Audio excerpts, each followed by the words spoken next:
Zaidi ya wanafunzi 700 wa shule za msingi kutoka katika kata ya Oljoro namba 5 iliyopo wilayani Simanjiro mkoani Manyara wanaotoka katika kaya maskini wamenunuliwa sare za shule, kwani baadhi yao wamekuwa wakienda shule na nguo za nyumbani na wakati mwingine kuvaa sare zilizochakaa. Wanafunzi hao ambao wanafadhiliwa kimasomo na shirika la World Vision Tanzania, mbali na kupatiwa sare, wamepatiwa pia mahitaji mbalimbali pamoja na madawati. Wilaya ya Simanjiro ina kata 18. Lakini sisi tuko ndani ya kata 2 kati ya kata hiyo 18 ambayo tumepata upendeleo. Na tabasamu yetu isingetosha muda huu kwa furaha. Kwa sababu tunapoona viti na watoto wetu wanatabasamu, sisi kama wazazi hatuna la kusema. Tunasema kwamba kwa walioguswa na kuleta ufadhili huu, watoto wetu watapata viti, kwa hiyo walimu watafundisha vizuri na watoto watapokea elimu vizuri. Naomba salamu pia zifikie Ireland. Kama umeweza kuona katika ramani ya dunia na kuifikia Oljoro namba 5, tunaye kila sababu ya kumshukuru Mungu. Na pia tumshukuru Mheshimiwa Rais kwa kukubali wafadhili hao kuja katika nchi hii. Kwa hiyo sisi tutaonekana ndani ya dunia kwa ajili ya mradi huu. Tunasema asante sana. Hatuna la kuwapa. Watoto wetu watasoma vizuri na tutahakikisha kwamba tutashirikiana na World Vision kuhakikisha kwamba unyanyasaji wa jinsia ya namna yote hasa kwa mtoto wa kike haitatokea.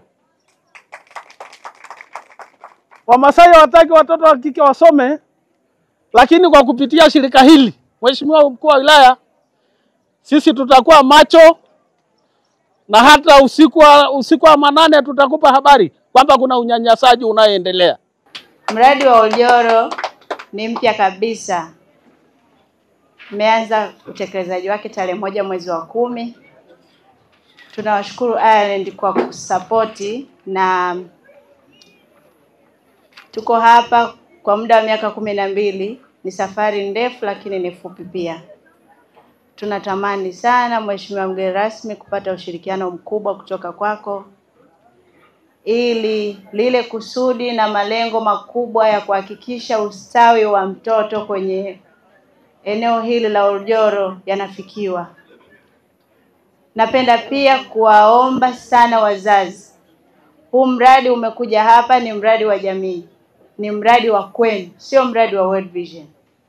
Sisi tunatekeleza tu kile ambacho tumetumwa na Mwenyezi Mungu kukileta kwenye maeneo yenu haya ya Oljoro. Tunaomba wazazi muwe mstari wa mbele, mwitikio mkubwa katika kutekeleza shughuli za mradi huu, ili tuweze kuzifikia kwa ufanisi mkubwa. Hata tukipeleka ripoti kwa wafadhili wetu waweze kufurahi. Ukimfurahisha mfadhili, anaweza akafanya zaidi. Ndivyo tunavyoamini. Tunaomba pia wazazi muwe mstari wa mbele. Kwenye huu mradi tunatekeleza miradi 3 kwa mwaka huu mikubwa, ambao kuna mradi wa ufadhili, tuna mradi wa unaojumuisha usafi wa mazingira, afya, lishe, lakini tuna mradi wa elimu. Ndani yake huko ndani kwenye ufadhili kuna masuala mazima ya kupinga na kutokomeza ukatili wa watoto. Ninaomba sana wazazi tushirikiane kufikisha elimu. Tuhakikishe mzazi unamfikisha mzazi mwenzako elimu, ili tuondokane na hili tatizo. Limekuwa ni tatizo kubwa. Watoto wa kike wananyanyasika na wa kiume pia. Watoto wanakuwa na mazingira magumu zaidi tu, wananyanyaswa hata na ndugu zao, wananyanyaswa na wajomba zao, baba zao, kaka zao. Natamani sana hili swala tulizingatie sana. Tuhakikishe mtoto anafikia ndoto zake.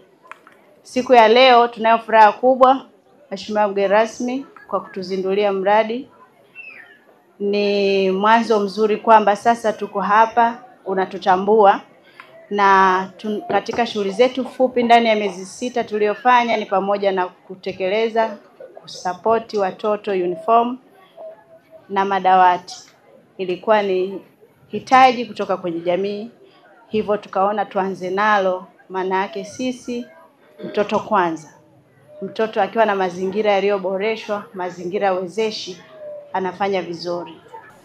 Mradi huwa maendeleo ya jamii ya World Vision Tanzania katika eneo hili kata ya Oljoro namba 5 umeanza rasmi shughuli zake za maendeleo katika nyanja mbalimbali kama usafi, mambo ya ulinzi wa mtoto na elimu kama tunavyoshuhudia leo. Ukishirikiana na jamii wa kata hii, serikali ya kata na jiji pamoja na serikali ya vijiji ya wilaya ya Simanjiro katika kuleta maendeleo endelevu kwa jamii wa eneo hili. Mradi huu mheshimiwa mgeni rasmi utadumu katika eneo hili kwa takriban miaka 12, yani kuanzia sasa ambapo ni 2025 mpaka 2037 kwa miaka 12. Kwa hiyo mgeni rasmi tutaona safari ndefu ya mradi wa World Vision na wananchi na wakati wa Oljoro namba 5. Vile vile nichukue nafasi hii kuwashukuru wafadhili wetu wa World Vision. Mradi huu wa World Vision Oljoro EP utakuwa chini ya ufadhili wa nchi ya Ireland, na napenda kuchukua nafasi hii kuwashukuru sana wafadhili wetu wa World Vision ambao wamekubali kutembea na jamii hii kwa miaka 12 yote ili kuhakikisha jamii hii inapiga hatua moja kwenda nyingine, kama vile kuondokana umaskini, kuleta upatikanaji wa maji safi na salama na elimu bora kwa watoto wetu wa eneo hili. Leo hii tuko tena kwa ajili ya masuala haya ya watoto. Kama tulivyosema, shirika la World Vision lengo kubwa ni kuleta usawa wa mtoto na jamii kwa ujumla. Hivyo basi leo tuko hapa kwa pamoja katika kuhakikisha watoto wetu wa eneo hili la Oljoro namba 5 wanapata elimu bora na kwenye mazingira mazuri. Na hii ni katika kuhakikisha vipaumbele vya watoto na jamii wakati utafiti inapewa ufumbuzi. Maana shirika hili kabla ya kuja hapa kulikuwa kuna tafiti za awali na ilionyesha kwamba eneo hili linahitaji mkubwa wa mradi huu wa World Vision. Leo hii shirika la World Vision Tanzania mradi wa Oljoro litakabidhi jumla ya madawati 200 kwa shule zote za 6 za kata ya Oljoro namba 5 pamoja na sare kwa wanafunzi za shule kwa wanafunzi 738 ambao ni watoto wafadhiliwa na wale wenye uhitaji wa sare za shule. Yote hivi vikiwa na gharama ya thamani ya shilingi milioni 51 za Kitanzania, ambapo watoto 1338 watanufaika na msaada huu moja kwa moja. Kati yao wavulana ni 613 na wasichana ni 725 ambao watatoka katika shule za msingi zote za kata hii ya Oljoro namba 5 katika shule ya msingi Lokale, Olwokishu, Oljoro namba 5, Inoti, Ilipoto na Losinyari. Aidha, madawati haya na sare za shule vitapunguza utoro kutokana na ukosefu wa madawati na sare za shule, na hivyo kusaidia ongezeko la ufaulu darasani. Niombe la shirika la World Vision kwa wazazi kuwaruhusu sasa watoto bila kukosa kuhudhuria masomo haya. Kwani sisi World Vision pamoja na serikali hii ya halmashauri ya Simanjiro tumedhamiria kufanya mabadiliko katika sekta hii ya elimu. Hivyo basi tunaomba wazazi wasiwaache watoto kwenda kuchunga, bali walete shuleni, maana kuna madawati na uniform zinaendelea hapa. Mkuu wa wilaya ya Simanjiro Faki Lulandala mara baada ya kupokea madawati hayo pamoja na sare za shule amewasisitiza wazazi kuhakikisha wananunua madawati ili kumaliza upungufu uliopo, kama anavyoeleza afisa mipango halmashauri wa wilaya hiyo Happiness Masatu. Tunawashukuru sana kama halmashauri ya wilaya Simanjiro kwa kitu ambacho mmekifanya ni kikubwa sana. Mheshimiwa mgeni rasmi, katika kata ya Oljoro tuna wanafunzi 4600, lakini katika hao wanafunzi tulikuwa na upungufu wa madawati 593 katika kata hii. Na sasa World Vision kwa kushirikiana vizuri na ofisi yako ya Mheshimiwa DC wameweza kutoa madawati 200. Kwa hiyo saizi utaona tumeweza kupunguza upungufu, sasa umebaki madawati 393. Na sisi tunaishukuru sana serikali ya awamu ya 6. Nyinyi mmekuwa mfano kwa sababu kwa kushirikiana na sekta binafsi pamoja na serikali ndo hapo tutaweza kuinua jamii yetu. Naamini wanafunzi kabisa nikiwatazama wana furaha kubwa hata mimi katika wilaya yangu nina furaha kubwa kwa ajili ya wananchi, kwa sababu tunaamini hawa watoto ambao tumewasaidia leo ndio kizazi kijacho cha taifa la Tanzania. Ndugu zetu wa World Vision wamekwisha kuianza katika programu yao ya miaka 12 ambayo inatarajiwa kutekelezwa katika vijiji hivi vilivyopo katika kata ya Oljoro namba 5, ambayo imejielekeza kwenye sekta ya elimu. Ufadhili wao kwa watoto wasiopungua 738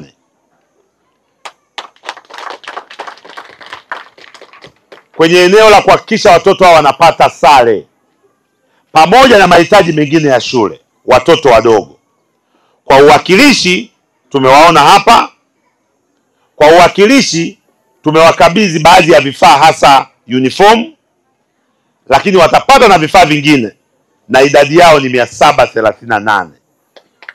Na hawa wameibuliwa kutoka kwenye zile familia ambazo zina uhitaji, sio wote. Yaani katika hao 738 hatutegemei na mtoto wa mkuu wa wilaya yumo, hatutegemei na mtoto wa mheshimiwa diwani yumo, ikiwezekana hatutegemei watoto wa wenye viti wetu wamo. Mimi sio muumini wa mtu wa mwenye sifa ya kuchaguliwa kuwa kiongozi wa wenzake, yeye mwenyewe awe ni namba 1.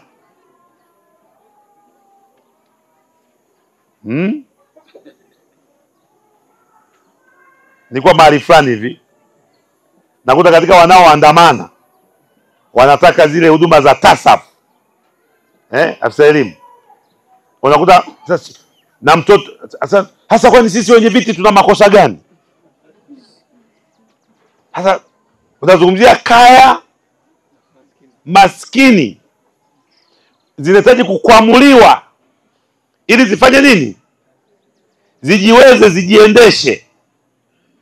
Halafu na wewe mwenyekiti unasema na mimi niko humo. Bwana, hata kama kuchagua na kuchaguliwa ni haki ya wote, lakini mimi nafikiri wewe unakuwa ulikosewa tu.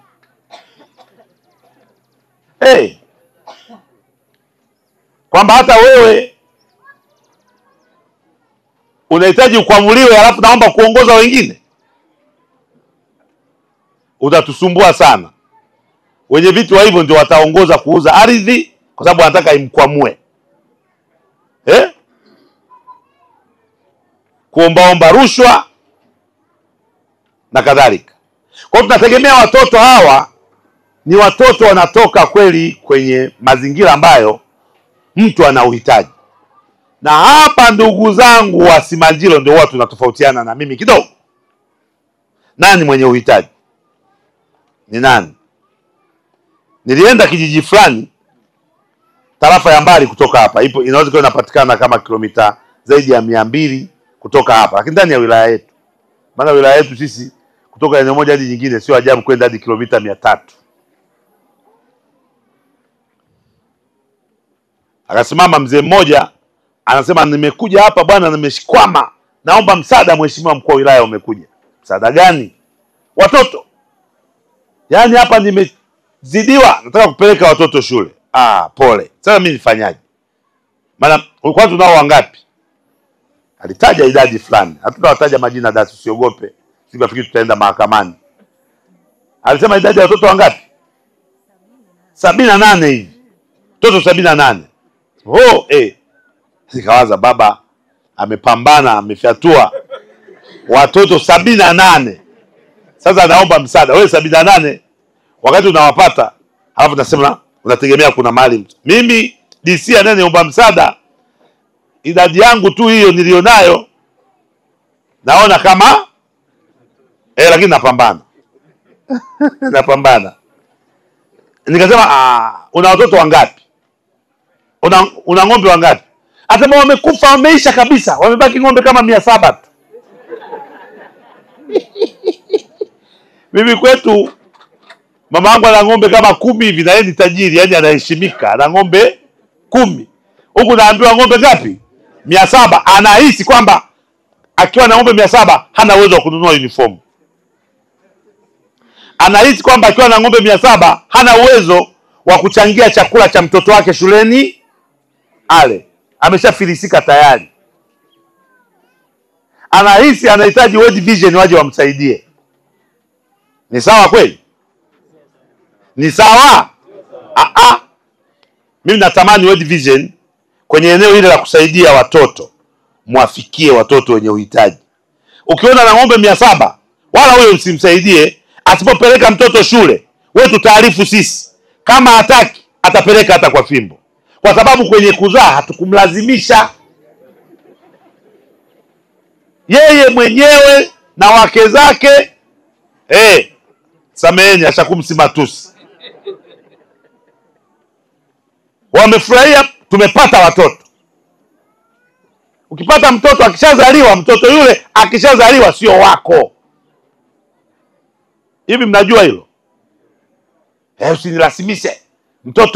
Mtoto yangu, mtoto sio wako. Akizaliwa ni mtoto wa nani? Wa Samia. Akizaliwa ni mtoto wa nani? Semeni kwa sauti hata mkinuna. Akizaliwa ni mtoto wa nani? Wa Samia. Hata mimi mkuu wa wilaya, mtoto nikishamzaa sio wangu. Kama nafikiri ni wa kwangu, azaliwe ni mchinje. Muone kama kesho nitaendelea kuwa mkuu wa wilaya. Na ukishachukua mkuu wa wilaya inafuata Tanganyika jeki. Njoo utupe maelezo. Kwenye kuzaa ilikuwa hiari yako, lakini akizaliwa ni mtoto wa umma. Ni mtoto wa nchi. Kutosha ni swala la kisheria. Tutakutaka umpeleke shule. Akienda shule anatakiwa ale. Kuna hii tabia. Sasa mbona chakula shuleni mlitaka alete nani chakula shuleni? Sasa hizi anapokaa nyumbani kwako, kwa mfano hata usipompeleka chakula anakula cha nani? Si kwako mzazi. Na ni lazima, ni haki ya kisheria kuhakikisha mtoto amefanya nini? Anakula. Sasa tukisema ameenda shuleni, ile portion yake ile ambayo angekula nyumbani iende shuleni. Na nilipita saa hizi wilaya fulani, nimeona wamebandika kwenye kila bango la shule. Wameweka na bango, na hii naagiza dasi hiyo isimamiwe, wala hitaji kikao. Kila bango la shule wameweka pia na bango. Sawa mkurugenzi? Chakula, elimu na chakula ni haki yetu. Wazazi tulisheni. Tena nimepiga na picha, nitawarushia baadaye. Na mimi nikasema hii na kukopi mambo mazuri hakuna ubaya. Kwenye kila shule wekeni hiyo. Mtu akipita tu kwenye kibao cha shule, mzazi akutane na bango. Hilo bango mtoto ameandika kwamba elimu na chakula ni haki yetu. Wazazi tulisheni. Na ni jukumu la mzazi kuhakikisha mtoto amekula. Uongo kweli? Jukumu la nani? Na watu hapa wamesema jukumu la Samia. Yaani kulipa ada na gharama zote za elimu ilikuwa ni jukumu la mzazi. Serikali ya Rais Samia imelibeba. Pale ambapo Rais Samia amefanya tunasema asante. Hapo tunasema umekuja nyumbani na sisi tunaanza. Pale ambapo World Vision mama yangu mkurugenzi wa miradi mmefanya tunasema asante, na sisi tunasema nyie ni mfano, tunajibeba tunaendelea. Kwa hiyo kwenye hii miaka 12 mtakuwa mnafanya, lakini sisi tusilale, na sisi tuendelee kufanya nini? Kusupport. Makofi kwa World Vision. Nilitaka hili nizungumze nieleweke. Sawa jamani? Kwamba tusilale. Oljoro tusifanye nini? Lakini msaada, mchango ambao World Vision mmeutoa na mnautoa, tunaupokea kwa mikono miwili. Na sisi tunaupokea kama kichocheo, sio kutufanya sasa tustarehe. Kwa hiyo yale madawati World Vision tunawataka mtusaidie. Endeleeni kutusaidia. Na leo tutapokea moja kwa niaba. Lakini Mheshimiwa Diwani, waheshimiwa wenye viti, endeleeni kupambana kutatua changamoto ya madawati kwenye vijiji vyetu vyote vya kata ya Oljoro namba 5. Hatuwezi kumaliza tatizo siku moja, lakini kila mwaka ukipita, ukitaka ulale usingizi mzuri, mwenyekiti, sema hivi mwaka huu namaliza, nimepunguza kwenye shule yangu madawati mangapi, meza ngapi. Walimu samani nilisahau, lakini si wazoefu wa kusimama. Baba mwenzenu, mwalimu mwenzenu nimesimama, wala msipate tabu. Karibuni kwenye kivuli. Oljoro namba 5 oye! Ndio. Wazazi wale ambao tuna uwezo wa kuwanunulia watoto wetu sare, nguo, wanunulieni nguo, imuhamasishe avae nguo vizuri ya shule. Ndio. Wapeni nafasi na msibague kati ya watoto wa kike na watoto wa kiume. Mradi huo ambao unatoa kipaumbele kwenye miradi ya maji, afya, lishe, utetezi wa watoto, elimu, kilimo, mifugo na utunzaji wa mazingira utatekelezwa kwa kipindi cha miaka 12.